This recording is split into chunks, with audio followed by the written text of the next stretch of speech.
درنو لیدونکو السلام علیکم. د شمالي ټلوالې یو شمېر کسانو فرانسه کې له داعش ډلې خپل ملاتړ اعلان کړ.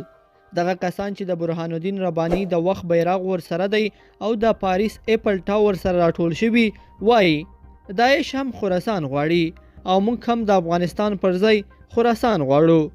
افغانستان کې ډیری داعش جنګیالي تاجکان دي او زموږ مقاومت کې هم تاجکان دي. داعش افغانستان کې د طالبانو سره جګړه کوي او موږ هم د طالبانو پر ضد یو او له طالبانو سره جګړه کوو. بلخوا په افغانستان کې د ملګرو ملتونو سیاسي استازولۍ یعنی یوناما په کابل کې پرونی چاودنه غندلې ده. د یادونې وړ ده چې تېره ورځ په کابل کې عیدګاه جومات ته څیرمه چاودنه وشوه چې په پایله کې یو شمېر هیوادوالو ته مرګ ژوبله واوښته.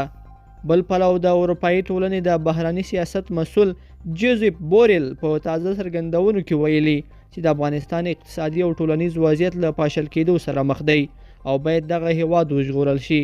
د ده په خبره د افغانستان ژغورل کېدل د طالبانو په چلند پورې تړلي دي. بوریل وایي طالبان باید نړیوالو قوانینو ته درناوی وکړي، د افغانستان د خلکو سره بشري حقونه رعایت کړي او په خپل ښه چلند سره د افغانستان له سقوط څخه وژغوري. لیدونکو په دې هیله چې دا مطلب به مو راسره تر پایه پورې لیدلی وي. که مو ویډیو خوښه شوې ویډیو لایک کړئ د سره او چینل سبسکرایب کړئ. تر بیا ښه وخت.